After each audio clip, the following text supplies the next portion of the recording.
ইব্রাহিম নবীকে বাঁধা হলো রশি দিয়ে, ওনার জন্য লাকড়ি এনে আগুন জ্বালানো হলো। ওই আগুনের উপর ইব্রাহিম নবীকে জ্বালিয়ে পুড়িয়ে দেওয়া হবে, নিক্ষেপ করা হবে। নমরুদ বলল, ওই দেখো ইব্রাহিম, তোমার জন্য আগুন প্রস্তুত, এখনো সময় আছে, যে আল্লাহর দিকে মানুষকে ডাকো, এই রাস্তা থেকে সরে আসো, এখনো সময় আছে, ইমানের রাস্তা থেকে সরে আসো। ইব্রাহিম আলাইহিসসালাম কি সুন্দর করে নমরুদকে জানিয়ে দিলেন, নমরুদ শোন বেটা, ইন্নী ওয়াজ্জাহতু ওয়াজহিয়া লিল্লাযী ফাতারাস সামাওয়াতি ওয়াল আরদা হানিফা ওয়া মা আনা মিনাল মুশরিকিন। ইব্রাহিম আলাইহিসসালাম নমরুদ এবং তার দলবলকে জানিয়ে দিলেন, নমরুদ আমার জন্য আগুন জ্বালালিম, আগুনের ভয় আমাকে দেখিয়ে লাভ নাই, মৃত্যুর ভয় আমাকে দেখিয়ে লাভ নাই।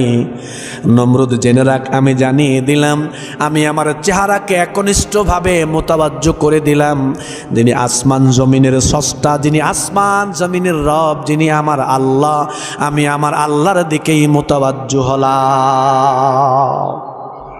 ওয়া মা আনা মিনাল মুশরিকিন।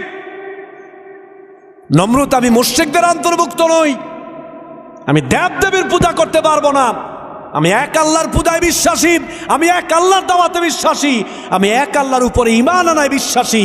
নমরুদ, আমি জানিয়ে দিলাম, আমি তোদের অন্তর্ভুক্ত, যা খুশি কর, অসুবিধা নেই, মেরে ফেলবি মার, আগুনে ফেলবি ফেল, অসুবিধা নেই, তারপরও আমি ঈমান ছাড়তে পারবো। তিনি জীবন বাঁচাইছিলেন না ঈমান বাঁচাইছেন? আমরা হলে কি বাঁচাইতাম? হ্যাঁ, ঈমান বাঁচাইতেন মিয়া। 100 টাকার বিনিময়ে আপনাদের আমাদের ঈমান কেনা বেচা হয়। আগুন আসলে তো আগুন জ্বালানোর আগেই কইবেন যে দরকার নাই বেটা, রাখ তোর ঈমান, আগে জীবন বাঁচা। কথা বলে ঠিক কিনা? দেশের মানুষের সকাল বিকালে ঈমান বিক্রি হচ্ছে এখন। অতএব জীবন বাঁচানো ফরজ। সাহাবায়ে কেরাম জীবন বাঁচিয়েছিলেন না? না না, ঈমান বাঁচানো ফরজ। সাহাবায়ে কেরাম জীবন দিতে প্রস্তুত ছিলেন, তারপরও ঈমান ছাড়তে রাজি। বেলাল রাদিয়াল্লাহু তাআলা আনহু যখন ঈমান আনয়ন করল, ওনার উপর অত্যাচারের স্টিম রোলার চালানো শুরু হলো।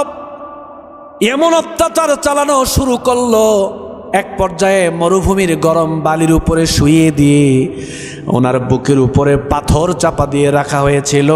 তারপরেও বেলাল রাদিয়াল্লাহু তাআলা আনহু 1 সেকেন্ডের জন্য ঈমান ছাড়তে রাজি হন নাই, ঈমান বাঁচিয়েছেন। অতএব ঈমান বাঁচানো ফরজ। কি বাঁচানো ফরজ?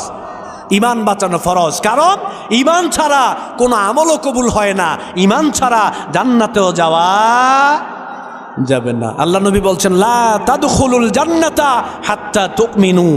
ইমাম মুসলিম হাদিসটি বর্ণনা করেন। আল্লাহর নবী বলেছেন, যার ঈমান নাই, যে ঈমান নিয়ে মরতে পারবে না, এমন ব্যক্তিকে আল্লাহ জান্নাত দিবেন না।